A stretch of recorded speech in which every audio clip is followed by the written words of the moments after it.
सभी दोस्तों को नमस्कार। स्वागत करता हूं आपका अपने इस चैनल गॉड ऑनलाइन क्लासेस में। दोस्तों, जैसा कि आपको पता है कि उत्तराखंड शिक्षक पात्रता परीक्षा 2022 का नोटिफिकेशन आ चुका है और इसकी जो परीक्षा होगी वो लगभग 30 सितंबर को होना प्रस्तावित है दोस्तों। तो इसके लिए काफ़ी सारे स्टूडेंट्स का मुझे रिक्वेस्ट आई कि सर आप थोड़ा सा टीईटी के लिए भी कुछ नोट्स प्रोवाइड कराइए और वीडियोस बनाइए। तो मैंने आज यही सोचा कि मैं अब इसके लिए भी कार्य करूँगा।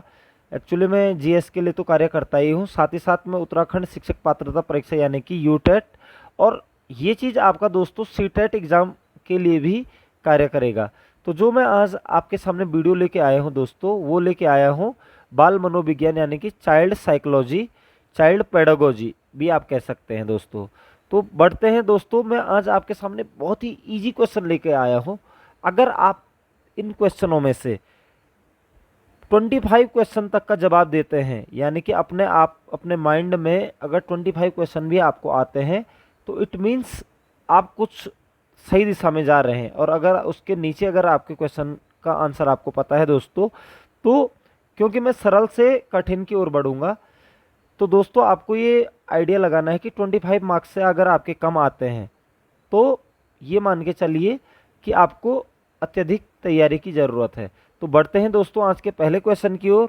लेकिन उससे पहले अगर आपने अभी तक चैनल को सब्सक्राइब नहीं किया है दोस्तों, तो प्लीज़ चैनल को ज़रूर सब्सक्राइब कर लीजिएगा।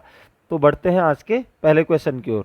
पहला क्वेश्चन आ रहा है दोस्तों कि बच्चे की बुद्धि लब्धि 90 से 110 के मध्य है, वह है। बहुत ईजी क्वेश्चन है दोस्तों, ये हो सकता है कभी ना आए लेकिन आता ज़रूर है। यूटेट में तो ज़रूर पूछा जाएगा, लेकिन सीटेट में थोड़ा सा लेवल ऊंचा हो जाता है कि बच्चे की बुद्धि लब्धि 90 से 110 के मध्य है, तो वो है। ऑप्शन है सामान्य बुद्धि, प्रखर बुद्धि, उत्कृष्ट बुद्धि और प्रतिभाशाली। तो ऑप्शन इसका आंसर हो जाएगा दोस्तों सामान्य बुद्धि। सामान्य बुद्धि वाला जो बच्चा होता है उसका आईक्यू जो लेवल होता है वो 90 से 110 के बीच में होता है दोस्तों। नेक्स्ट क्वेश्चन पे चलते हैं। एक बच्चे की बुद्धि और विकास के अध्ययन की सर्वाधिक अच्छी विधि कौन सी है? अब यहाँ पर ऑप्शन पे चलना पड़ेगा कि एक बच्चे की बुद्धि और विकास के अध्ययन की सर्वाधिक अच्छी विधि कौन सी है। तो यहाँ पर ऑप्शन आ रहे हैं मनोविश्लेषण विधि, बी है तुलनात्मक विधि, सी है विकासीय विधि और डी है सांख्यिकीय विधि। तो आप अपने माइंड में सोच लीजिए कि इसका आंसर क्या होगा।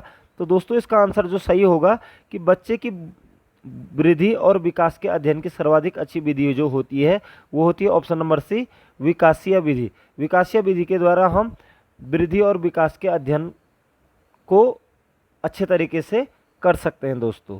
नेक्स्ट क्वेश्चन पे चलते हैं। यदि एक बच्चे की मानसिक आयु 5 वर्ष और वास्तविक आयु 4 वर्ष है तो उस बच्चे की बुद्धि लब्धि होगी। ये क्वेश्चन आई होप कि जितने भी एस्पिरेंट हैं टीईटी के लिए उनको सबको आ जाना चाहिए, क्योंकि इसका जो फॉर्मूला होता है वो होता है मानसिक आयु इंटू 100 डिवाइडेड बाई वास्तविक आयु। तो मानसिक आयु यहाँ पर 5 है दोस्तों, इंटू ये 100 हो जाएगा और डिवाइडेड बाई वास्तविक आयु 4। ठीक है, तो ये हो गया दोस्तों 500 डिवाइडेड बाई 4।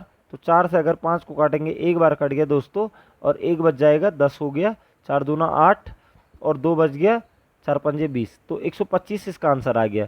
तो यदि एक बच्चे की मानसिक आयु 5 वर्ष और वास्तविक आयु 4 वर्ष है तो उस बच्चे की बुद्धि लब्धि होगी 125। ठीक है दोस्तों, तो ये चीज़ आपको आनी चाहिए और ये कई बार इसका क्वेश्चन का फॉर्मूला भी पूछ लिया जाता है, तो ये चीज़ आपको पढ़ना है दोस्तों। नेक्स्ट क्वेश्चन पे चलते हैं। मनोविज्ञान शिक्षा का आधारभूत विज्ञान है, यह किसने कहा है? ठीक है, मनोविज्ञान शिक्षा का आधारभूत विज्ञान है। कई क्वेश्चन बनते हैं दोस्तों यहाँ पर से। ठीक है, तो यहाँ पर ऑप्शन है BN झा ने, स्किनर ने, डेविस ने और वुडवर्थ ने। तो दोस्तों मनोविज्ञान शिक्षा का आधारभूत विज्ञान है, यह कहा था स्किनर ने। याद रखेंगे, स्किनर ने कहा था कि मनोविज्ञान शिक्षा का आधारभूत विज्ञान है। नेक्स्ट क्वेश्चन पे चलता हूँ दोस्तों। हिंदी अक्षरों को बालक किस आयु में पहचानने लगते हैं? ये क्वेश्चन भी बहुत बार पूछा जाता है कि हिंदी अक्षरों को बालक किस आयु में पहचानने लगता है। ऑप्शन है 3 वर्ष, 4 वर्ष, 5 वर्ष, 6 वर्ष। तो दोस्तों इसका एग्जैक्ट आंसर है 5 वर्ष में हिंदी अक्षरों को बालक पहचानने लगता है दोस्तों। नेक्स्ट क्वेश्चन पे चलते हैं दोस्तों। एलेक्किया है। एलेक्किया बहुत बार पूछा जाता है, उत्तराखंड टीईटी में तो बहुत बार पूछा गया है। और मैं आपको बताना चाहूँगा आज की जो वीडियो है दोस्तों, सबसे बड़ी चीज़ इस वीडियो की ये है कि इसमें बहुत नॉर्मल क्वेश्चन है। लगभग 4 से 5 क्वेश्चन प्रत्येक पेपर में पूछे जाते हैं दोस्तों, क्योंकि 30 क्वेश्चन का ये पेपर बना रखा है, मैंने वीडियो बनाया है। तो एलेक्किया क्या है? तो एलेक्किया है, आप देख लीजिए ऑप्शन, कि पढ़ने की अक्षमता, लिखने की अक्षमता, सीखने की अक्षमता और सुनने की अक्षमता। तो दोस्तों एलेक्किया है, पढ़ने की अक्षमता को एलेक्किया कहा जाता है। ये क्वेश्चन कई बार पूछा जाता है। और आप जितने भी ऑप्शन हैं, इनकी अक्षमता को क्या कहा जाता है ये मैं नेक्स्ट वीडियो में तो बताऊंगा ही, लेकिन आप लोगों को तैयारी करनी है इन चीज़ों की, क्योंकि क्वेश्चन यहाँ चारों ऑप्शनों से आ सकते हैं। तो पढ़ने की अक्षमता को एलेक्किया कहा जाता है दोस्तों, याद रखिएगा। नेक्स्ट क्वेश्चन पे चलते हैं। गर्भ में बालक को विकसित होने में कितने दिन लगते हैं? जो गर्भावस्था में जब बालक होता है, या यहाँ पर बालक का ही इस्तेमाल किया है, बच्चे से इसका तात्पर्य है दोस्तों। तो गर्भावस्था में बालक को विकसित होने में कितने दिन लगते हैं? तो ये लगते हैं दोस्तों 280 दिन, याद रखेंगे आप, 280 दिन लगते हैं गर्भ में बालक को विकसित होने में। नेक्स्ट क्वेश्चन पे चलते हैं। बालक का विकास होता है, अब यहाँ पर ऑप्शन है सिर से पैर की ओर, पैर से सिर की ओर, दोनों ओर से, इनमें से कोई नहीं। तो दोस्तों बहुत इंपॉर्टेंट क्वेश्चन है ये, उत्तराखंड टीईटी में आने वाला क्वेश्चन है लगभग। बालक का विकास होता है दोस्तों, आपको पता लग गया होगा आंसर, या अगर नहीं लगा है तो ये इसका आंसर रहा, सिर से पैर की ओर। दोस्तों याद रखेंगे, सिर से पैर की ओर इसका विकास होता है।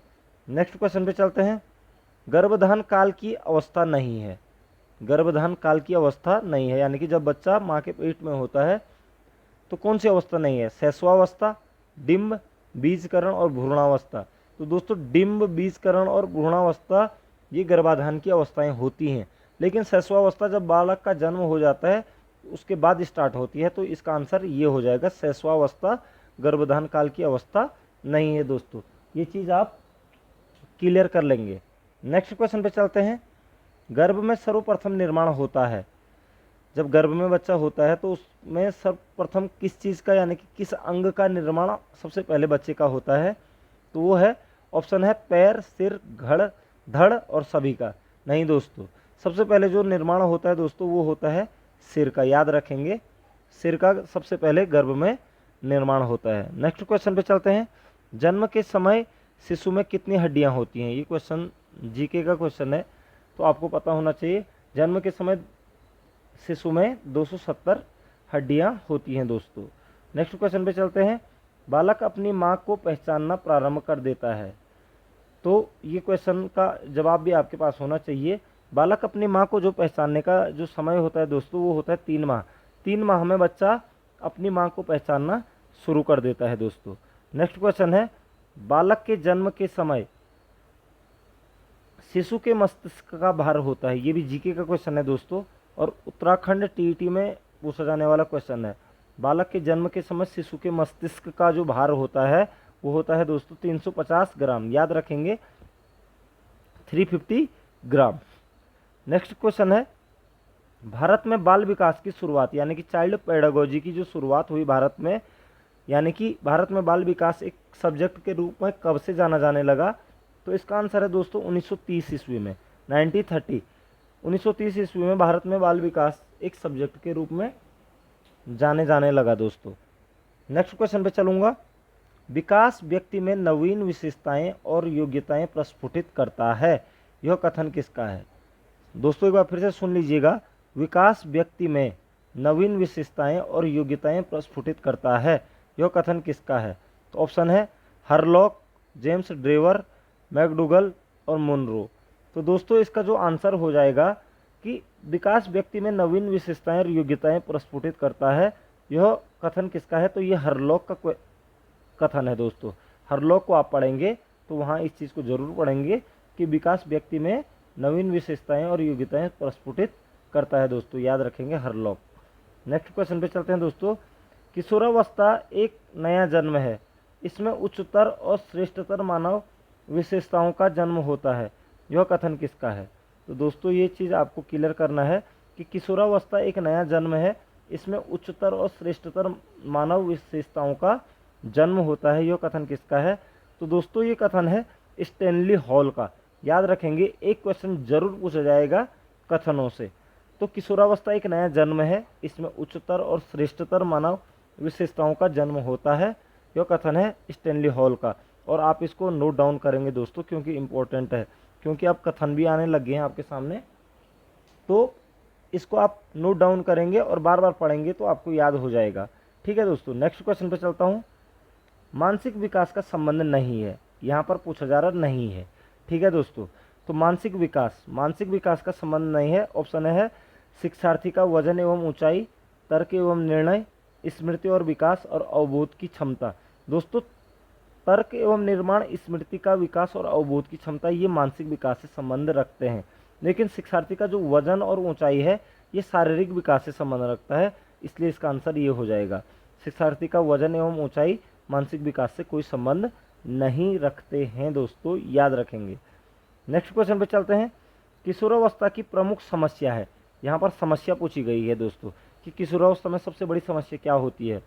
वजन बढ़ाने की, शिक्षा की, समायोजन की और अच्छे परीक्षा परिणाम देने की। अब आपको सभी आंसर एक जैसे लग रहे होंगे दोस्तों, लेकिन इसका जो सबसे अप्रोप्रिएट आंसर है वो है समायोजन की। समायोजन की समस्या सबसे बड़ी होती है, क्योंकि किशोरावस्था से पहले बच्चा बाल्यावस्था में होता है। ठीक है, तो बाल्यावस्था से किशोरावस्था में काफ़ी सारे चेंजेज आते हैं, तो वहाँ पर सामंजस्य बैठाने की बड़ी दिक्कत आती है। तो समायोजन की समस्या प्रमुख होती है किशोरावस्था में दोस्तों, तो ये चीज़ आपको एज अ टीचर पता होनी चाहिए। नेक्स्ट क्वेश्चन पे चलते हैं।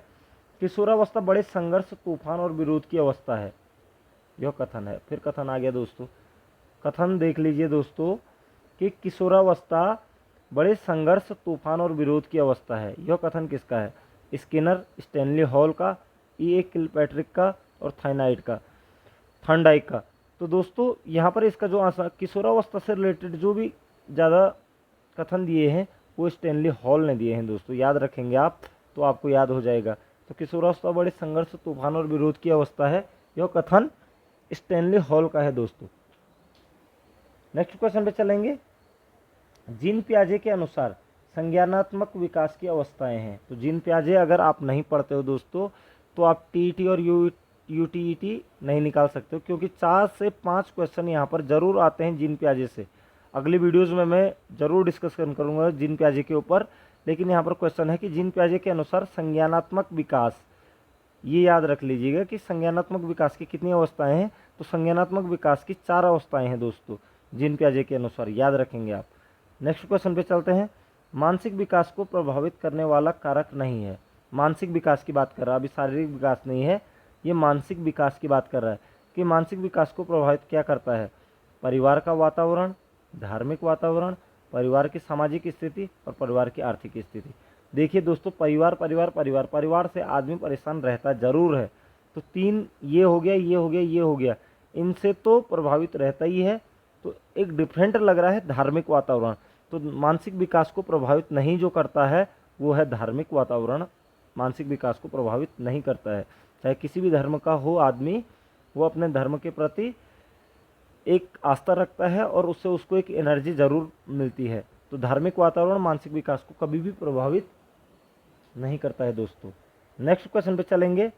नैतिक तर्क का अवस्था सिद्धांत किसने स्पष्ट किया? तो अब ये क्वेश्चन भी है कि नैतिक तर्क का नैतिक सिद्धांत जो दिया था दोस्तों कोलबर्ग ने दिया था, याद रखेंगे।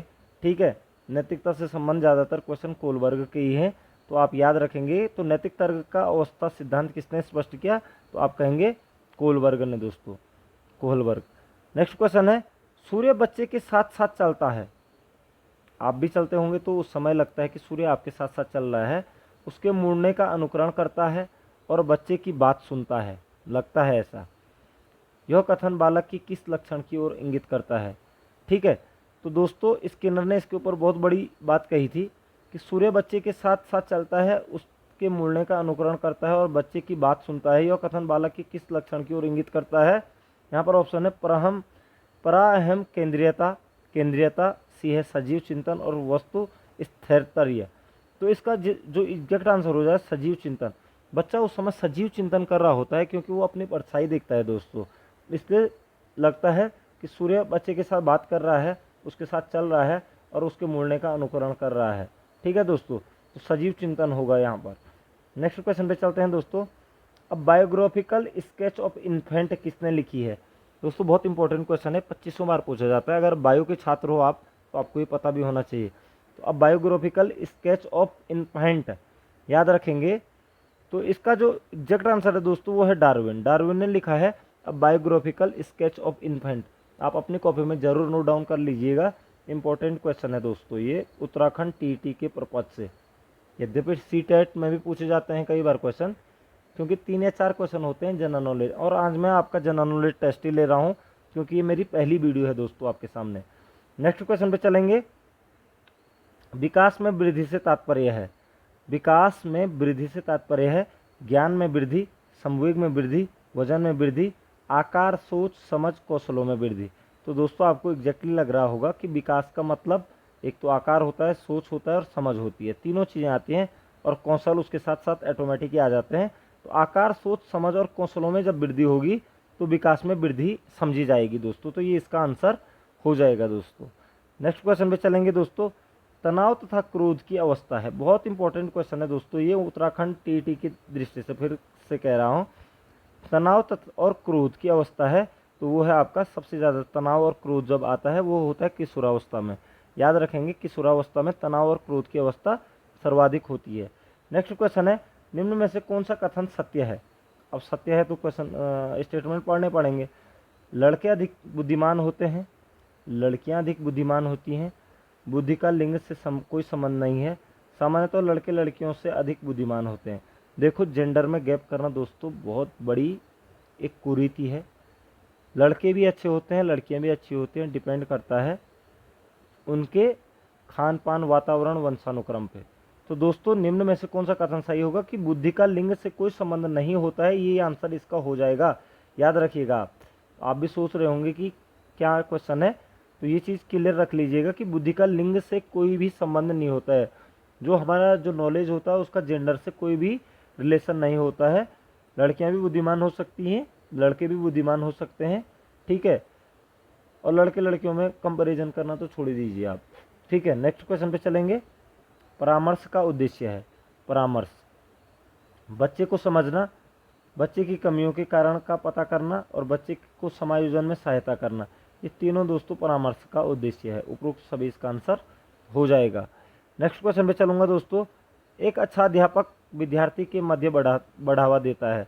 अगर आप अध्यापक हैं, चाहे आप प्राइवेट स्कूल में पढ़ाते हैं, टीटी क्लियर नहीं हो रखा है आपका, तो एक अच्छा अध्यापक विद्यार्थियों के मध्य बढ़ावा देता है प्रतियोगिता की भावना का, सहयोग की भावना का, प्रतिद्वंदी की भावना का और तटस्थता की भावना का। दोस्तों आपने संदीप माहेश्वरी का एक स्टेटमेंट पढ़ा होगा कि पेरेंट्स को उसमें बात कही गई है कि बच्चे को हमेशा घर आकर ये नहीं पूछना चाहिए कि तूने क्या काम किया, तूने कितना होमवर्क मिला तुझे, तेरे को क्या, तूने आज स्कूल में क्या काम किया, ये पूछना चाहिए कि क्या तूने किसी की हेल्प करी। तो हेल्प का मतलब सहयोग से है दोस्तों। तो एक अच्छा अध्यापक विद्यार्थी के मध्य हमेशा क्या चीज़ को बढ़ावा करेगा? सहयोग की भावना का बढ़ावा करेगा। दोस्तों यहाँ पर चारों ऑप्शन ऐसे लग रहे हैं कि एक अध्यापक के अंदर ये सारी चीज़ें होनी चाहिए, लेकिन प्रायोरिटी सबसे ज़्यादा किसको मिलनी चाहिए? सहयोग की भावना की। तभी जाकर के हम किसी स्टूडेंट का क्या कर सकते हैं? सर्वांगीण विकास कर सकते हैं दोस्तों। नेक्स्ट क्वेश्चन है विद्यार्थियों की प्रशंसा की जानी चाहिए। तो विद्यार्थियों की प्रशंसा की जानी चाहिए यहाँ पर है एकांत में, अलग से, लोगों के बीच में और व्यक्तिगत रूप से। आप सोचिएगा दोस्तों कि किस तरीके से विद्यार्थियों की प्रशंसा की जानी चाहिए। आपने बीएड किया है, डीएलएड किया है, बीएलएड किया है, आपने शिक्षा शास्त्र से एमए किया है, विद्यार्थियों की प्रशंसा कैसे की जानी चाहिए? तो दोस्तों यहाँ पर ये सारे ऑप्शन एक जैसे लग रहे हैं हमें कि एकांत में भी करनी चाहिए, अलग से भी करनी चाहिए। कई बार हम बोलते हैं कि यार हम कर लेंगे तो उसका ओवर कॉन्फिडेंस हो जाएगा, लेकिन विद्यार्थियों की जो प्रशंसा की जानी चाहिए दोस्तों वो हमेशा लोगों के बीच में की जानी चाहिए। याद रखिएगा इसको, सबसे बड़ा रेनफोर्समेंट मिलता है उसको। आई होप दोस्तों मैंने आप लोगों के सामने 30 क्वेश्चन डिस्कस किए, आपको समझ आ गए होंगे। अगर आपको अच्छी लगती है वीडियो तो मुझे कमेंट में ज़रूर बताइएगा कि सर आप इसी तरीके से वीडियो आगे बनाते रहिएगा, अन्यथा मैं वीडियो को बनाना बंद भी कर दूंगा। तो अगर आपको अच्छा लगा तो बहुत अच्छी बात है, मैं आपके लिए वीडियो बनाऊंगा। और अगर आपने अभी तक चैनल को सब्सक्राइब नहीं किया है दोस्तों तो चैनल को ज़रूर सब्सक्राइब कीजिएगा और अपने अन्य दोस्तों के से भी ये वीडियो ज़रूर शेयर कीजिएगा ताकि वो मुझसे जुड़ पाएँ और मैं अच्छी अच्छी और भी वीडियो बना पाऊँ आपके लिए। तो आपका भविष्य उज्जवल हो, आपके उज्जवल भविष्य की कामना करते हुए जय हिंद, जय भारत।